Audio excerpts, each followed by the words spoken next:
So the astrology of the week of 7 February 2022 to 13 February 2022 is a quiet week in some ways of astrology. There's not a lot happening, but we're settling into this period post-retrograde winter where now Mercury and Venus are moving forward again.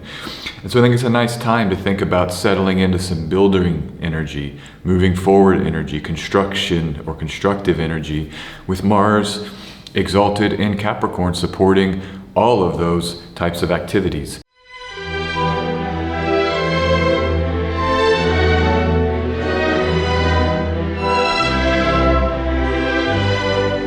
So let's get into the charts, let's get into the week. My name is S.J. Anderson, welcome to my channel. This is an astrology channel. Every week I look at the astrology of the week ahead and I look at it and with my own skill set, sort of my own idea set around what I think is useful for the for us to take a look at. So welcome here, and I always like to start with a little bit of an introduction. I like to think about the context that we are in terms of the astrology, the context of the kind of moment. And you know, like I was saying in that the very introduction, is just there's not a lot happening this week. And so when you don't have planets aspecting or perfecting aspects or changing signs or stationing retrograde or direct in a week, we have to default to other ways of examining the astrology of the moment, and that would include the moon, right? The moon takes prominence, and that might be one of the major ideas that I think if I were to impart on a new astrology student or on astrologers everywhere, is just how important the moon is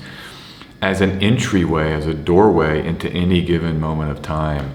You know, we can look at any chart, like then we'll do that in this talk, where we can say, all right, we've got the moon, what then is happening? Because the moon makes aspects, it's ruled by planets, those planets are ruled by other planets, and it gives us an entry point. And frankly, any chart, you can pick any sign, any house, any planet, and you get an entryway into the whole of the chart. The reason why the moon can be more important in that regard is that the moon is a trigger, and so the moon will flow through and activate and trigger planetary placements that you know, otherwise might be dormant, but for this lunar activation. And we'll see this week there's a particular configuration, the Uranus Mars 10 degrees of Earth signs, that will be activated by the moon this week. And so I'm going to pick that chart as one to talk about, but it's a great example of how we can use the moon, how important the moon is as a doorway or entryway into our astrology. In terms of everything else, I just want to say just how we can settle in, just like I was saying before, into building, construction, moving ahead. You may be feeling this. I'm certainly feeling it, that there's a lot of calamity and kind of upheaval and all of those retrogrades. That's over, that happened in January. We don't have Venus retrograde anymore. We do not have Mercury retrograde anymore. And the nodes have changed signs. Jupiter has changed signs. So this period, very much about moving ahead, but in those serious Saturn-ruled signs, Aquarius and Capricorn, where we have so many planets, that this may be time to kind of get serious and get moving and get busy and get working for whatever you want to do in life, whatever you're trying to build. So that's a little bit of the introduction. I think that's a good background for this week's of astrology. This week's astrology, let's dive in actually, and I want to start with instead of my normal slide where I show the aspects of the 7 traditional planets to each other and we really dive into those, the perfecting aspects, I want to take a look. I've just pulled up a chart as an example of what I was speaking about earlier. You can pick any chart, and so I went ahead and picked noon on Thursday, because Thursday is the middle of the week. It's Monday, Tuesday, Wednesday, Thursday, and then Friday, Saturday, Sunday. So it's that middle day, 3 on either side, and then I picked noontime. So it's like, this is the exact middle of the week. And so what a better way to take a look at the week and kind of examine, instead of having perfecting aspects or sign changes or stations to discuss, we can just pick a chart, this middle of the week chart. And some of the things that are so useful to note here that I wanted to note: 1, since Mars perfected its sextile of Jupiter, was that Friday, the week before that we just came through, Mars is now in this special ancient condition called being enclosed by bonification between the benefics. It's a fancy way of saying Mars is separating from an aspect with Jupiter, and it's applying to perfect an aspect to Venus. And so Mars then gets this this support, this kind of couching in, or this kind of pillow to support of two of the planets that we think of that can offer the most kind of useful and positive things, Venus and Jupiter. And so what it does is it allows Mars to have even more power to activate itself and to initiate and to engage directly the things that it's trying to engage, generally speaking. So what is Mars? Building, construction. That's why I was focused on that earlier. Tools of all kinds, weapons, where we kind of go out, we have a will, right? That might be the sun, our will, and then Mars is the action strategies of implementation of that will through direct engagement with the material reality. And while it's in Capricorn, its sign of exaltation, it really underscores the idea of working in the material world and the forms of the material world and using the building tool set of Mars to be out and construct, right? The earth sign Capricorn, ruled by Saturn, which is also a sign of a planet rather of longevity and creating structures that may have legs or last. And so this Mars-Saturn combination in Capricorn in the earth sign is so powerful and potent when you think about vision, implementing visions with the kind of brute force and the sweat equity, we call it, to make things happen in your life. And this particular pocket, so Mars is bona fide between Jupiter and Venus until Valentine's Day. I'm looking here at the 6th of February as I record this on Sunday. The bonification began on Friday and it will end on the 14th of February, 8 days from now, which I believe is a Monday. Basically we get a week of this power Mars during a waxing moon cycle.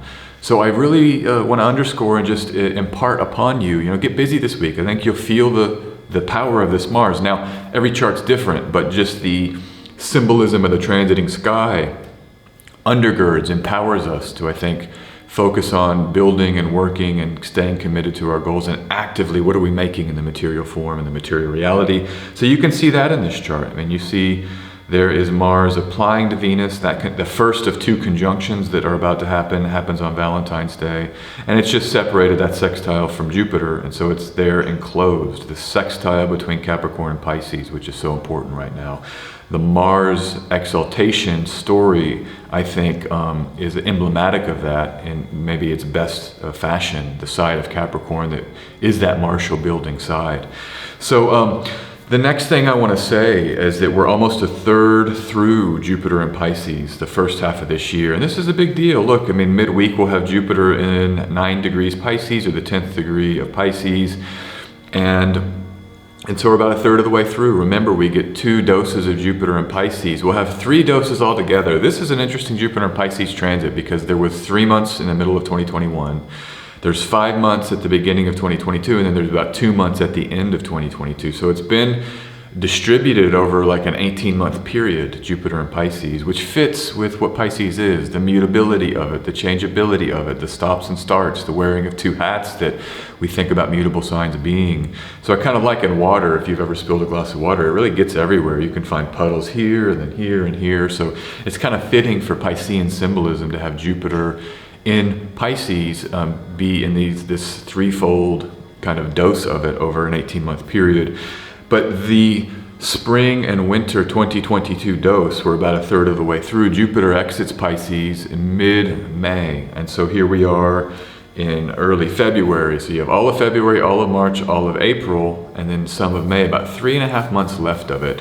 And Jupiter will never hit these degrees, the degrees it's passing right now. I don't have the memorized degree of when it stations direct, but I believe that it's in the last decan of Pisces. I think it's like the 25th degree, 26th degree of Pisces, that direct station that happens in October. And so all of the degrees that Jupiter's passing through now will never be hit again. And by this Jupiter in Pisces until it trines from Cancer, maybe you get another exalted water Jupiter hitting those degrees, but that's in a few years. So, taking advantage of the healing and the, truths that can emerge with Jupiter being on these degrees in Pisces right now, wherever that's hitting your chart.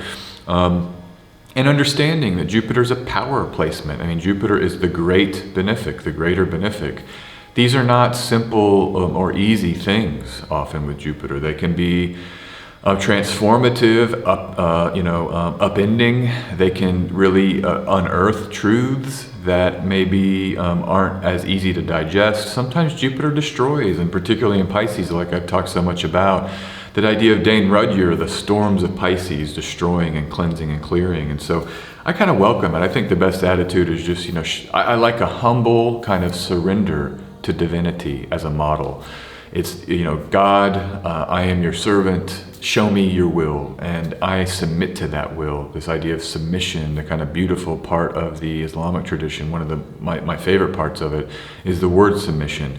And that's our relationship, where we're not demanding things. We're not saying, you give me this, out of like kind of in a sense of anger or urgency at these benefic forces. We submit to them, let them give us love, and so that's my attitude around it. And magic, the idea of using our will to change reality, I think you can have a divine surrender energetic with the magic that we do, because we can say, all right, show me your will, and maybe we have an upsurge of inspiration, like I know this is my path because I've been graced with this wisdom, or we get synchronistic confirmations, and then we can then begin using our tool sets to kind of make reality change. But I think it ultimately needs to be encased in a submission to divinity. It's very Piscean, because when we submit, we're saying my constructed selfhood, my physical, the castles that I've built up to this point, I offer those up, and I'm willing for those to shift and change. And so the attitude of submission and of surrender is one that if we don't carry that, that's where I think Jupiter can be particularly difficult, and particularly in Pisces, because it's going to shift and morph our reality in the mutable water sign. And so, it's almost like preparing to receive Jupiter's bounty requires a kind of loosening up of our hold on our reality, on the fixed sign that Saturn rules, the sign just before Aquarius, fixed sign. We've got to loosen up our fixity. And this is actually a little trick I like, and I'm not the first one to say this, but to understand a sign, how does it extend the story of the sign before it? So how does Saturn, the fixed Saturn, give way, and the air give way to the water of the mutable Jupiter? And I think it does, when we look at it this way, it tells this story of these kind of watershed, kind of cleansing storms of Pisces as a way to heal and kind of slough off even the fixity of that Saturn and Aquarius. And this is the dance of our reality now. You can see in the chart, Saturn and Aquarius, the Jupiter in Pisces, and this will last. This particular configuration happens 2022, like I said, until May, and then it returns October, November, and then some of December, some of October, all of November, and some of December. This dance of what building and cleansing, fixed and loose. So, okay, that's the second point. The third point is that Mercury and Venus are now moving direct, but through the Saturn signs, where I live, a lot of it is honking because there's parking is chaotic here. And so people will just park anywhere, and then when it's time for you to leave and you're blocked in or you're parked in, you just come out and honk your horn until someone comes down to move their car. So that's what you hear a lot. Those are what those horns are. But Venus and Mercury now moving direct, but through Saturn rule signs. So it is nice just to say as a general feature or principle, Venus and Mercury moving direct, great, we can begin the process of moving forward. And as a side note here, I've seen a lot of astrologers, every time a planet stations direct, there's this kind of chorus or a few voices will come out and say, hey, it's just stationed direct, it's still moving slow, hold your horses, not time to get excited yet. And on the one hand, I see their point, but on the other hand, we do think about the punctuation of a planet stopping in the sky as a unique kind of activation. Just like with the planets conjoining the sun, you have a planet maybe under the beams of the sun, but that Kazemi moment is a moment of great power.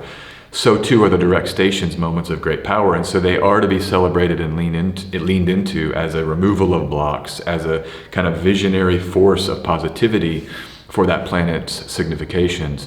But I do understand we're moving slow, and it takes time for Mercury and Venus to go back over the degrees in which they were retrograding. But understand they're moving forward now, so it's the cleanup duty of these planets where those retrograde stories get the movement forward now, and we can clear, cleanse, re-engage positively. And that's happening in both the Venus and Mercury stories this week. We're going through degrees that they retrograded over. And so, but it's still optimistic. I'm still excited about the direct motion, even though the shadow period is still here. We get to, it's the third phase. It's the beginning, the middle, now it's the end phase, the third phase of getting, this positive rearrangement. But the point I was going to make here is I don't want to sleep on Saturn-ruled signs. Venus, Mercury, going through first Capricorn, then Aquarius. What is Saturn? Past, history, ancient, longevity, old things. Things of structure, things of power, things of difficulty, and even separation or isolation. That is where we have momentum now in the sky. I mean, you can just look at the chart here. Mars, Venus, Mercury, they will all, and then the sun is in Aquarius. Mars, Venus, and Mercury don't clear these Saturn rule signs, all of them, until April 5th and 6th. So no, April 5th is when Venus comes into Pisces, and then Mars joins mid-April. It's like the 14th, I believe. But so there's a lot of still time to review our Saturn and be with Saturn, even into the spring. So, which I think is lovely, because our whole reality has been Saturn since December 2017, when Saturn entered Capricorn, climaxing, when Jupiter, Mars, the South Node, were joined Saturn, and Pluto, of course, has been there since 2008. So it's been a Saturn reality for so long. And so when we have these inner planets retrograding and then moving back through, it gives us a chance to continue to engage, but maybe with a hopeful, optimistic movement ahead. Look, we're coming out of, I just retweeted Archetypal Explorer. This is a software that they map using archetypal astrology, which is so much into the modern outer planets, Uranus, Neptune, Pluto, Jupiter, and Saturn, and mapping their configurations, particularly their hard aspects. But they were just had a tweet this morning that I retweeted. It was like the Pluto-Saturn conjunction is now outside of a 15-degree orb, and that is now dissipating. And so I think it thematically matches what I'm saying here, is that we're coming out of the Saturn-ruled and Saturn-dominated reality. Saturn will leave Aquarius in 2023 March, and it's our kind of our final year, and even this particular season of heavy Saturn, our final really heavy Saturn season to put to bed and to kind of come to peace with and make peace with everything we've just gone through. So that's my point. Mercury and Venus now direct. Let's make peace with the relationships and the ideas and the thinking and the thought, the business, all of the things that have been activated over the recent period. All right, let's move. That was more than I maybe wanted to say, but we're here. We're just rolling with it, rolling with the talk. Let's look at the moon this week. So the moon is slow, it's waxing. And you can see here, when the moon gets near Black Moon Lilith, it slows down. It really works through signs. And that's happening now around Taurus, Cancer, Gemini. All of those are the signs where the moon really slows down, because Black Moon Lilith currently is in, and I've said this before, but it's in Gemini, 20 degrees Gemini midweek, and that midweek chart is where you have Black Moon Lilith. And so the moon is slowing down here, this Gemini moon transit. It lasts from Wednesday, 11:30 a.m. Central Europe until Saturday, 30 minutes after midnight in Central Europe. So Wednesday to Saturday, Wednesday, Thursday, Friday. I mean, that's like 2.5 days, a long 2.5 days of the moon in Gemini. But let's just go through here. So it's only in 3 signs this week: Taurus, Gemini, Cancer. And I think we get, what I'm seeing about it is that when you're in Taurus and when you're in Gemini, you get a dose of Venus's and Mercury's newfound powers during these Taurus and Gemini moons. First Taurus moon with Rahu in Taurus, okay? First Gemini moon with Rahu in Gemini. And so I think we'll really feel that this week as the moon is slowly waxing through those signs. What your Taurus Rahu story will be. North Node is what Rahu is in the Vedic system. I like the name Rahu. I just think it's cool to name things, like Luna for the moon. I think is really cool. I'll use that sometimes. But Rahu in the North Node, the appetites, the expansiveness of Taurus. Uranus is there, right? And this is a big theme. All of the Taurus risings, seen a lot of Taurus risings this last week. The changes that may come in the Taurus sector of your chart with the North Node there. Excuse me. And that's what I think we can come into starker focus here. Remember, these nodal stories are some of the most powerful things that happen in astrology. I've seen this as a practitioner. I studied First, I studied all of the modern literature, a bunch of books, as many as I could find. Then I found my teacher, Hellenistic astrologer Chris Brennan, and went deeply into the ancient system. And then as I've pulled out and developed my own practice and my own techniques and my own systems, of course grounded in the Hellenistic model, but the nodes to me are the most important thing, or one of the 2 or 3 most important things that I would read with. Where are they, and where are eclipses? And that will tell us so much about our lives. Just pulling up our natal chart and where are the nodes. It's why I can now understand someone like astrologer Mark Jones, who has a book called The Lunar Nodes, and I think it's it's Neptune, Pluto, and the lunar nodes, I think is what he covers in that book as a way to do readings. You only need 2 or 3 points. You budding astrologers out there, pick your 2 or 3 things that you can do whole readings on. And for me, it's Saturn, Jupiter, and the lunar nodes. That's what I love to do readings on. That's the basis of how I examine transits. So that's a little bit of an interlude. But to come back here, this moon in Taurus with Rahu, it's going to tell us and tell you and tell all of us what this story will be about. I've been speaking about the collective nature of the North Node in Taurus being about relationships and even our relationship to technology. So much of social media was emergent during this time when this last happened in 2004, Facebook included was founded. So I'm thinking about these relationships to technology and relationship. I've seen stories about AI girlfriends, AI friends that you can get online. I think that's going to be big. I think people are going to, we were already so much online, right? You have your avatar, your Twitter friends, but I think we're going to start having AIs that we're interfacing with more than ever over the next 3.5 years. I actually downloaded one of those apps and played with it a little bit, and I was really struck by how kind of addictive it was to talk to an AI, and I deleted it right away. I was like, this is just, I can't go here. But I think that we'll be seeing more of that. And this actually happened after Rahu came into Taurus for me, and I wasn't even making that connection. When I saw an article about an AI app where you have AI girlfriend or boyfriend, or just AI lover or AI partner, and I just was like, it got a lot of traction. I think I forgot what magazine wrote about it, but I downloaded that app and I played with it for like a day or 2, and I was like, no, I can't do it. I just can't do it. It was kind of real. I can see how that technology's advanced, and it's like, no, it's I'm not ready for it yet. Talk to me in maybe a few years. But I think it was so good that I can see how that kind of technology might take over our relations and our relationships. Okay, let's come back here. Let me stay on task. Let me just stay on task here.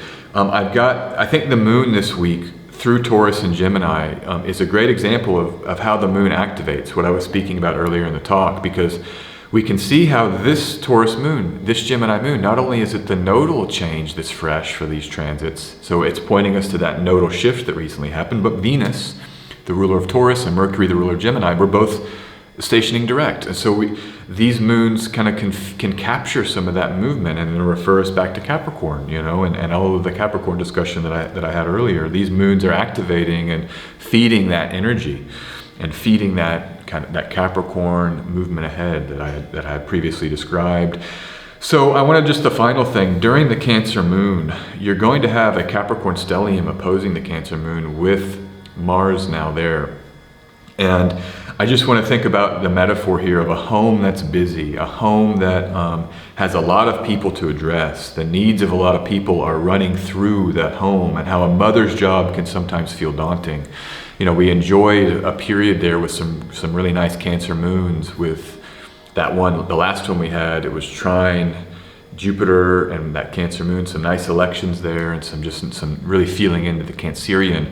This one takes on a different tone, where we'll have to engage with the home as a kind of place of protection, a place of building.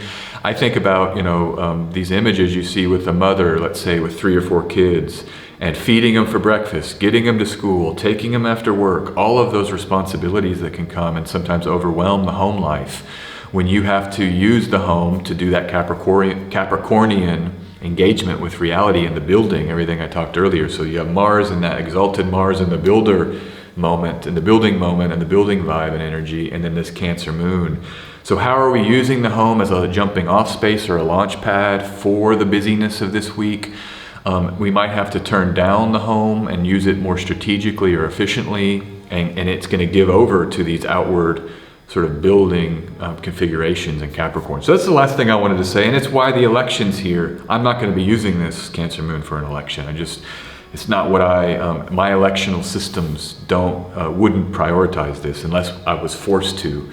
And you'll see my transit of the week, it's not the Cancer moons, okay? It's the Gemini moon. But let's shift here, The two charts I want to look at this week are, the first chart, I picked a chart that is not, all it is a moon transit, because remember, nothing's happening except the moon. Now, some astrologers are going to say Uranus and Mars perfect the trine. That does happen this week, and that does happen on Tuesday. But in my talks, I look at the 7 traditional planets as I front burn those 7 traditional planets. I give them preeminence or prominence. I do talk about Uranus, Neptune, and Pluto, and Eris and Ceres, and Make and Humea. I'll maybe be talking more about those. But I really like to talk about them when we have conjunctions with those planets. And there's 2 that I'll be talking about here shortly, but because it allows Uranus to come in and kind of flood one of the 7 traditionals, which to me are the major characters around the table. And then they get influenced by things like fixed stars or outer planets. But then it feeds back into the rulership structure of astrology, that is the ancient rulership structure where the 7 traditionals are assigned responsibility over signs. To me, when you have that as the kind of underlying lattice structure of the astrology, it actually would sort of de-emphasize the aspects between outer planets that are maybe the lesser aspects. Now that's my astrology, probably controversial, but I'm just sharing with you why in the beginning of this talk I wasn't saying, Mars and Uranus perfect their trine this week. It's just, I'm interested in it from this perspective, that on this moment here, on the 7th, on Monday, 8 p.m. in Central Europe, 10 degrees of Earth signs. You've got Mars in the 10th degree of Capricorn. You have the Moon in the 10th degree of Taurus, and Uranus in the 10th degree of Taurus. Uranus is activating this Moon. So there's surprises or unexpected flashes or, epiphanies around what is Taurus, the pleasures of the body, the pleasures of the earth, the pleasures of beauty and the body, really the sense pleasures, and then the moon, the physical body itself in Taurus. And so, and then that's being supported through the free flowing trine between this moon that's influenced by Uranus and Mars and Capricorn, this power Mars that we're enjoying right now. So what I have here is maybe you can expect some Uranian surprises about how to perceive ourselves. That's the moon, that's Taurus, how we look at ourselves or how we think of ourselves as beautiful and our form that we've incarnated to, the beauty of the form. Even the skin can be beautiful. Just the lines on the hand, look how beautiful they are. It's masterwork, right? This is like better than Michelangelo. And you have it in your body. You can just pick up any part of your body and see that. But there could be surprises around. It's so surprising. I mean, even this is Uranian. I just turned my palm over. I didn't expect to do that this morning before I was recording this. And there it is. And the light's coming on it in such a beautiful way. All those lines. So, but anyhow, what I have here, Uranian surprises about how to perceive ourselves and our bodies. Staying with the changes in physicality, even if results feel strange. And with Mars in Capricorn, I think about maybe someone who's working a lot or committed to a diet plan or fasting or doing something where all of a sudden you look up and you look at your body, maybe you don't recognize yourself. Maybe Venus retrograded you got a haircut. And you're like, whoa, there's a moment here with this transit where there's some surprises around this self-perception in the body. So that's what I wanted to bring up here. It's just a way into this chart, one idea to share about this early Monday, 8 p.m. in Central Europe moment with the Uranian side of the Taurus moon and that flow between Capricorn and Taurus and these kind of auspicious maybe openings that we can enjoy. I'm not going to focus too much more on this chart. I will just say the moon will trine Mars at 8, and then the moon will conjoin Uranus here at 9:22. So it's really in the evening you get a kind of a 1-2 activation. Trine Mars with the moon, conjoining Uranus with the moon. So okay, let's move. I want to just go to this last chart. This is the transit of the week. This is the one I picked. The first Gemini moon without Rahu. The reason why I picked it, it's kind of an interesting thing, or maybe it's interesting, and maybe we talked all about the Cancer moon opposing the exalted Mars. It's just a lot of responsibility to put on the home life and the mother and the nurturing side where we have to confront in that opposition a big stellium of a workhorse stellium, Venus, Mercury now direct, and then Mars there kind of pushing everything. And then in Taurus, you have Uranus, you have the North Node there now. These are placements when you mix with the moon that just gives it a jostle. It's surprise, it's kind of unexpected things. It's maybe, like I said earlier with Rahu and Taurus, the appetites we have, the desires we have, when those can be overweight, when those become overweight, it can prevent us maybe from accessing our spirituality. Something I was seeing on Twitter, someone was saying, did you gain weight during Venus retrograde? And I sure did. Not a whole lot, but I did find that I was just eating and, Venus going backwards, it's perfect for like eating a lot and just maybe eating into the feelings, and so this is the kind of thing with the appetites of Taurus with the North Node there. This may be part of what we want to think about too, food and our relationship to food, not in a shaming way, and I'm not even shaming myself. Enjoy food, okay? It's meant to be enjoyed. One of the great pleasures of life, which is why it's so Taurian, The moon exalted in Taurus, the physical body. Venus ruling Taurus, the pleasure. It's the pleasures of the body, and that I can't wait. I'm gonna go have lunch after I record this. I'm really pumped about it. But all right, let me come back here. So that Taurus moon to me, and then obviously you're confronting an overcoming square by sign from Saturn while that moon is in Taurus, and that's just too serious for me, man. I don't, for picking the best energy of the week, it's just too much of that serious Aquarian. We have enough of it. Why would we want to pick a moment to enjoy that would bring that in when that's been around for all of 2021, and the activations that are about to come through Aquarius. We're getting plenty of Aquarius. So we get that trine when the moon is in Gemini with Saturn in Aquarius. It's a little bit easier to deal with, whereas when the moon is in Taurus, it's a little bit of a harder, maybe kind of dynamically propelling Aquarian, a taskmaster energy. So I picked this Gemini moon. What I like about it, now you see Ceres there, that's interesting. Ceres brings an earth component. This may be where we're a little bit more talking about our food, if we're going to stay with the food analogy. I like Ceres as a planet of food. Maybe we can enjoy meals and talk about why we like food or the textures of food, maybe a heady or intellectual examination at this time. So I picked a chart here Thursday, 2 in the morning, on the 10th of February here in Central Europe. I'm thinking about lunch this next morning. Maybe I can blog about it or write about it, or kind of bring that Mercury and the writing and an analytical side of Mercury into our meals now, or into our bodies, thinking about our bodies. It can be good, it can be good to do planning, meal planning. This feels like a good meal planning transit. And so, but the downside, there's Mercury in Capricorn, and it's not aspecting this moon, so you don't have the support of Mercury, but you're having to pick, always, which moon do you prefer? You have to kind of weigh and pick things. I would give up reception for a protected moon. I would give up reception, especially in the situation where the ruler is not, now does Mercury have dignity here? No. It's with Venus and it's sextiling Jupiter, so maybe that can be some augmentation. But this is the other outer planet moment I wanted to mention in this talk before we get out of here and get to the tarot reading, is that you have Mercury with Pluto. So this is where I really feel like Pluto can inject itself. Just like the archetypal explorer tweet I was referring to earlier, it's the Saturn-Pluto conjunction. This is the Mercury-Pluto conjunction. And doesn't surprise me I'm having a talk about it when I'm talking about it when this is happening here so close. Mercury will be with Pluto ruling this Gemini moon.